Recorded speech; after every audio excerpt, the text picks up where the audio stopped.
दोस्तों, इस फिल्म का नाम सेरेनिटी है, जो साल 2019 में रिलीज हुई थी। इस कहानी में एक रहस्यमय द्वीप होता है, जहां पर टिल नाम का एक आदमी फंसा हुआ है। वह यह जानने की कोशिश करता है कि वह इस द्वीप पर आया कैसे और कब, क्योंकि यहाँ से बाहर जाने का कोई रास्ता नहीं था। समझने के लिए अंत तक जरूर देखें। फिल्म की कहानी शुरू होती है तो हम देखते हैं टिल, जो कि इस कहानी का मुख्य किरदार है। दिल के पास एक बोट है और उसे मछली पकड़ने का बहुत शौक है। दिल प्लाईमाउथ नामक एक द्वीप पर रहता है। पैसा कमाने के लिए अक्सर वह टूरिस्ट को मछली पकड़ने के लिए लेकर जाता है। दिल उनके लिए रोड सेट करता है और टूरिस्ट खुद मछली पकड़ते, जिससे उन्हें बहुत खुशी होती है। इसके बदले दिल को कुछ पैसे मिलते थे। आज भी दिल और उसका साथी दो टूरिस्ट के साथ हैं, जिन्होंने मछली पकड़ने के लिए पैसे दिए थे। लेकिन आज कुछ अलग होता है। जब मछली पास आई तो दिल अपने क्लाइंट को रोड देने से इनकार कर देता है। असल में दिल काफी समय से एक खास मछली को पकड़ने में लगा था और आज शायद वह मछली उसके हाथ आ जाती। रोड ना देने पर वह टूरिस्ट गुस्सा हो जाते हैं, मगर दिल उन्हें चाकू दिखाकर चुप कर देता है। बदकिस्मती से इतनी कोशिशों के बावजूद वह टूना मछली उसके हाथ नहीं आती। अब उन्हें इन टूरिस्ट को पैसे भी वापस देने थे। हालांकि दिल के लिए यह कोई बड़ी बात नहीं थी, लेकिन इससे ड्यूक बहुत निराश था, क्योंकि उसे अपनी पोती को यूनिवर्सिटी की फीस भरनी थी। दिल उससे वादा करता है कि वह उसे पैसे दे देगा। इसके बाद वह अपनी दोस्त डायना से मिलने गया। डायना उसे कुछ पैसे देती है। जब वह उसके साथ समय बिताता है, दिल उसके बेटे के बारे में पूछता है। उसे भी बोट्स और फिशिंग का बहुत शौक था। दरअसल दिल चाहता था कि ड्यूक को जाने दे, ताकि वह किसी जगह पर काम कर सके। इसके बाद दिल एक बार में जाता है। बारटेंडर से बातचीत के दौरान हमें पता चलता है कि यहाँ के लोगों को एक दूसरे के बारे में छोटी से छोटी बातें पता थी। अब ऐसा क्यों है, यह हम आगे जानेंगे। बारटेंडर कहता है कि तुमने 4 बार उस मछली को पकड़ने की कोशिशें की है, तुम्हें उसे कोई नाम देना चाहिए। तो दिल कहता है कि उसका नाम जस्टिस है। रात में वह ड्यूक को पैसे देने आया और बताता है कि कल हम दोबारा समुद्र में जाएंगे। ड्यूक पूछता है कि हमारे साथ कितने क्लाइंट जा रहे हैं। तो दिल बताता है कि हम अकेले जाएंगे, क्योंकि वह किसी भी हालात में उस मछली को पकड़ना चाहता था। ड्यूक को उसका फैसला सही नहीं लगता, क्योंकि इसमें उनके पैसे लग रहे थे।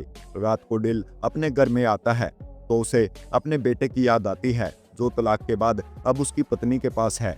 उसे भी अपने पिता की तरह फिशिंग का बहुत शौक था। अगले दिन वह ड्यूक के साथ बोट लेकर समुद्र में गया। पूरा दिन इंतजार के बावजूद भी उन्हें कोई मछली नहीं मिल सकी, जिससे दिल बहुत निराश था। वापस आने पर वह ड्यूक से कहता है कि तुम मेरे लिए बेड लक हो। जब से तुम्हारी पत्नी मरी है, तब से तुम्हारी किस्मत खराब है। यह सुनकर ड्यूक को बहुत बुरा लगता है और वह गुस्से से अपना सामान लेकर वहां से चला जाता है। लेकिन दरअसल दिल ने यह जानबूझकर किया था, ताकि ड्यूक कहीं और काम ढूंढ ले। रात में बार में आने के बाद बारटेंडर उसे समझाता है कि वह उस मछली को पकड़ने की जिद छोड़ दे, लेकिन उसकी बात नहीं सुनता। तभी उससे मिलने वहां कैरन आती है, जो दिल की एक्स वाइफ है। दिल जानता है कि वह यहाँ किसी मकसद से आई है। अपनी बोट पर ले जाने के बाद वह उससे पूछता है, तुम्हें मुझसे क्या चाहिए। उनकी बातों से पता चलता है कि दिल पहले आर्मी में था, इसी कारण उसने वह नौकरी छोड़ दी। कैरन कहती है कि तुम ठीक थे, मैं गलत। दरअसल दिल से तलाक लेने के बाद कैरन ने फ्रैंक से शादी कर ली थी। फ्रैंक एक अमीर आदमी था, मगर अच्छा इंसान नहीं था। वह कैरन को मारता और हमेशा उस पर नजर रखता था। उसका पागलपन और भी बढ़ गया।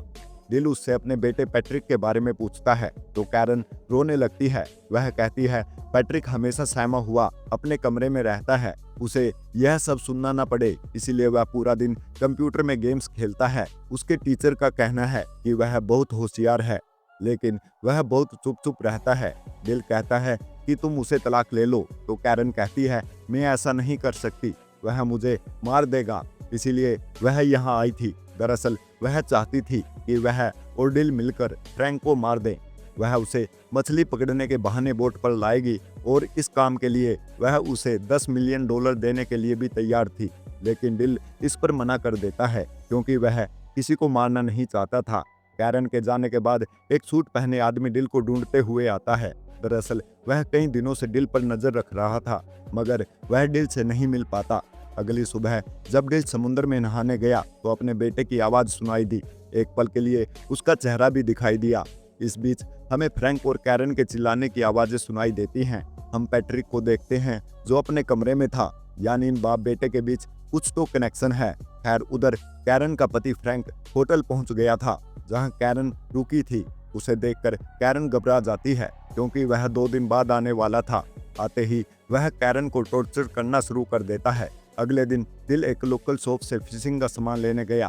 तब वहां काम करने वाली औरत उसे बताती है कि लोग फ्रैंक को लेकर चर्चा कर रहे हैं। वह 1 घंटे तक अपनी पत्नी को बेल्ट से मारता रहा और कैरन के मुंह से आवाज तक नहीं निकली। दिल इस बारे में बात किए बिना वहां से चला गया। बोट के पास आने पर उसने देखा कि फ्रैंक और कैरन उसका इंतजार कर रहे थे। फ्रैंक कहता है, मेरी पत्नी ने बताया कि तुम हमें फिशिंग पर नहीं ले जाओगे। दिल कहता है, मैंने कुछ नियमों का उल्लंघन किया है, इसलिए मैं किसी को अकेले बोट पर नहीं ले जा सकता। फ्रैंक कहता है, इस छोटे से आइलैंड पर कानून पैसों के आगे हार जाता है, तो तुम इस बात की फिक्र मत करो। लेकिन दिल फिर भी इसके लिए नहीं मानता।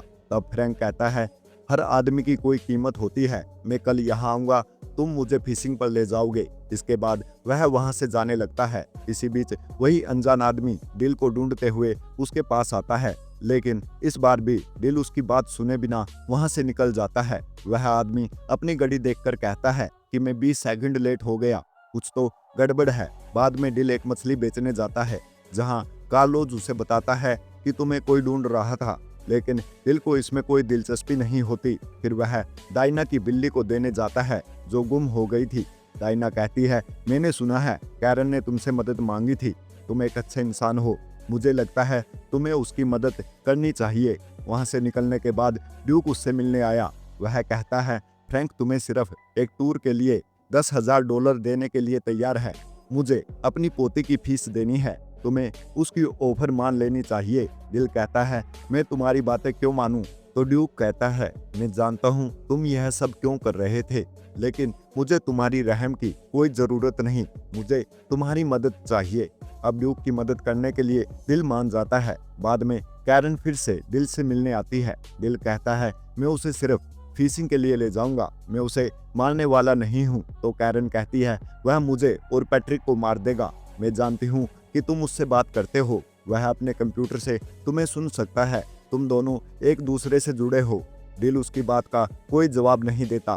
खैर, बाद में जब वह और ड्यूक समुद्र में होते हैं तो दिल अपने दिल की बात कह देता है कि उसे यहाँ कुछ गड़बड़ लग रही है।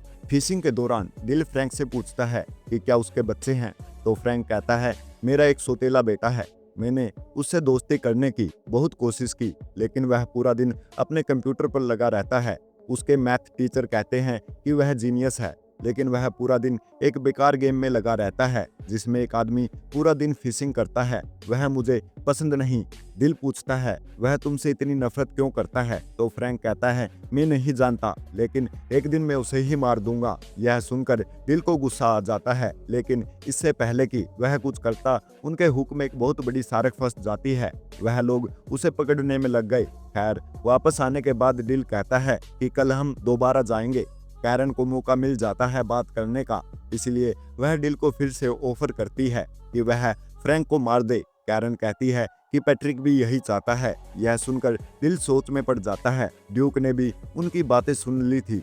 वह दिल से पूछता है, क्या तुम उन लोगों को जानते हो? तो दिल कहता है, वह मेरी एक्स वाइफ है। आर्मी में नौकरी के दौरान मैं एक जंग पर गया था। वहां से लौटने के बाद मुझे पता चला कि वह फ्रैंक के पास जा चुकी है। ड्यूक उसे सलाह देता है कि हालात चाहे जैसे भी हो, लेकिन उसे किसी को नहीं मारना चाहिए। रात को दिल कैरन से मिला। वह इस बात के लिए राजी हुआ कि वह फ्रैंक को मारेगा, उसे बस पैसे चाहिए। वह यह सब प्यार के लिए नहीं कर रहा। जब दिल घर पर आया तो वही अनजान आदमी उससे मिलने आया था जिसे हमने फिल्म में कई बार देखा। खैर, वही डिवाइस लेकर आया था जिसे दिल उस टूना मछली को पकड़ सकता था, जिसे पकड़ने का सपना दिल बहुत समय से देख रहा था। और यह डिवाइस वह आदमी दिल को मुफ्त में देना चाहता था। उस आदमी के मुंह से निकल जाता है कि यही खेल का नियम है और मैं ही नियम हूँ। यह सुनकर दिल को अजीब लगता है और उस आदमी पर शक भी होता है। इसीलिए वह उसे धमका कर पूछता है कि बताओ तुम कौन हो। वह आदमी जिसका नाम रीड है बताता है कि असल में यह सब असली नहीं है, यह बस एक खेल है और खेल का नियम है कि यहाँ कोई नहीं मरेगा। तुम एक कैरेक्टर हो और तुम्हें उस टूना मछली को पकड़ना है। दिल को उसकी बातों पर विश्वास नहीं होता, मगर इस जगह को लेकर वह हमेशा शक में रहता था। उसे याद नहीं था कि वह यहाँ कब आया और कितने समय से है। वैसे यहाँ दर्शक यह जान जाते हैं कि यह खेल शायद उसके बेटे ने ही डिजाइन किया है, मगर क्यों और किस लिए? रीड का कहना था कि पिछले कुछ दिनों से गेम में गड़बड़ है, यानी जिसने यह गेम बनाया है शायद वह चाहता है कि तुम उस आदमी फ्रैंक को मारो, मगर मेरे नियमों के मुताबिक इस द्वीप पर किसी को मारना मना है। इसलिए मैं तुम्हें नियम बताने आया हूँ और मुझे खुद भी नहीं पता कि जिसने यह गेम बनाया है वह नियम क्यों बदल रहा है। दिल को उसकी बातें बकवास लगती हैं। अगली सुबह दिल ने महसूस किया कि वह अलार्म से पहले नहीं उठ पाता। यह इस बात की ओर इशारा करता है कि शायद सच में वह किसी गेम में है।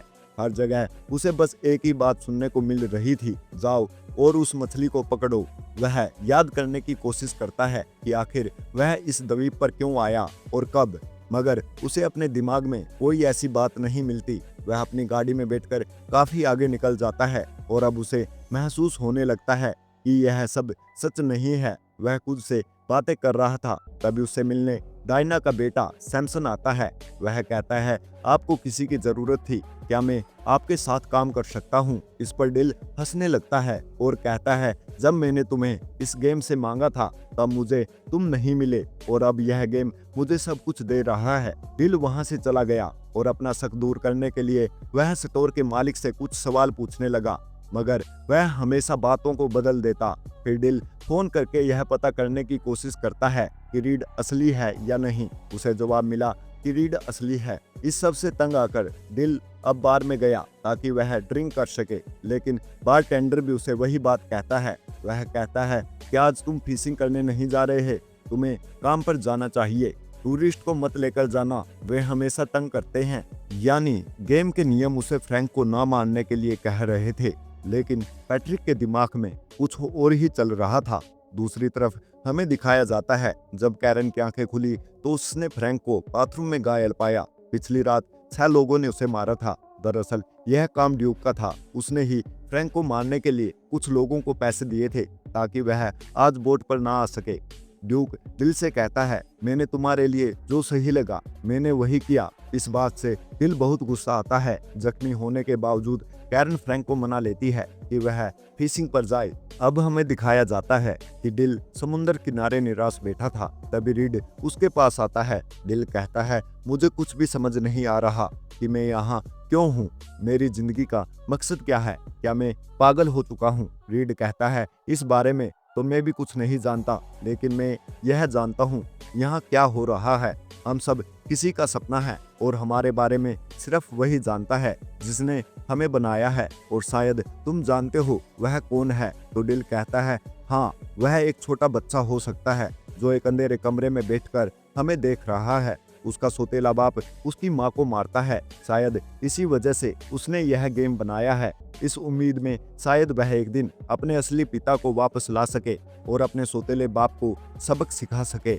वह चाहता है कि मैं उसे इंसाफ दिलाऊं, चाहे कुछ भी हो जाए। इस पर रीड कहता है, अगर तुम यही चाहते हो तो मैं गेम के नियम तोड़ दूंगा, और हमारा निर्माता यही चाहता है तो तुम्हें ऐसा ही करना चाहिए। कैरन फ्रैंक को बोट पर ले आती है। इस बार दिल भागकर अपनी बोट की तरफ जाता है। दरअसल पैट्रिक ने एक ऐसा गेम बनाया था जिसमें वह अपने पिता के साथ समय बिता सके, लेकिन जैसे जैसे उसके सौतेले बाप का टॉर्चर बढ़ता है, पैट्रिक के दिल में उसे मारने की आग भी बढ़ती गई। पैट्रिक बस यही चाहता था कि उसे कोई संकेत मिले कि फ्रैंक को मारना गलत है या नहीं। इसलिए उसने गेम में दिल को सोचने की अनुमति दी ताकि दिल अपने दिल की सुने और उसका जो भी फैसला हो पैट्रिक भी वही करेगा। यही वजह थी कि उसे बार बार याद दिला रहा था कि उसे बस मछली को पकड़ना है, लेकिन दिल की सोच बदलने लगी। खैर, दिल बोट के पास पहुंचता है जहां फ्रैंक और कैरन पहले ही मौजूद थे। दिल फ्रैंक को समुद्र में ले जाता है। फ्रैंक की हालत पहले से बहुत खराब थी और कैरन ने उसे नशे में भी रखा था। तभी उन्हें पता चलता है बोट पर सैमसन भी है जो उनके प्लान को बिगाड़ सकता था, लेकिन अंत में डिल ने एक रोड फ्रैंक के हाथ में थमा दी तो शार्क उसे समुद्र में खींच लेती है और उसका अंत हो जाता है। असल दुनिया में पैट्रिक यानी डिल का बेटा अपने सौतेले पिता फ्रैंक को सच में मार देता है और हम समझ पाते हैं कि डिल की असली लड़ाई तो मौत के साथ ही खत्म हो चुकी थी। गेम में जो है वह बस पैट्रिक के ख्याल हैं। खैर, इस कत्ल के बाद पैट्रिक को मानसिक अस्पताल में रखा जाता है। गेम में हम देखते हैं कैरन डिल को अलविदा कहती है, लेकिन डिल में उसने पैट्रिक को अपनाने की शर्त रखी थी।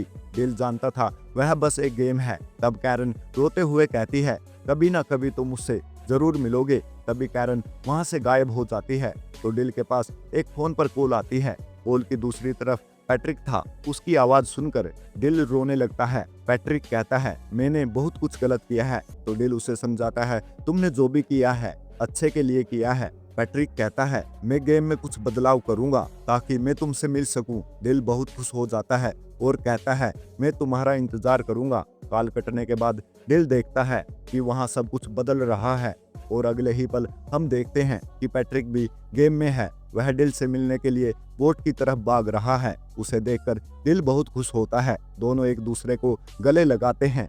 गेम में सही, लेकिन पैट्रिक अपने पिता के साथ था। यह फिल्म का अंत है। दोस्तों, इस कहानी में बाप बेटे के बीच के प्यार को दिखाया गया है। एक पिता की कमी उन्हें ज्यादा महसूस होती है जिनके पिता इस दुनिया से जा चुके हैं। उम्मीद करते हैं हमारी वीडियो आपको पसंद आई होगी। मिलेंगे और किसी कहानी में, तब तक के लिए धन्यवाद।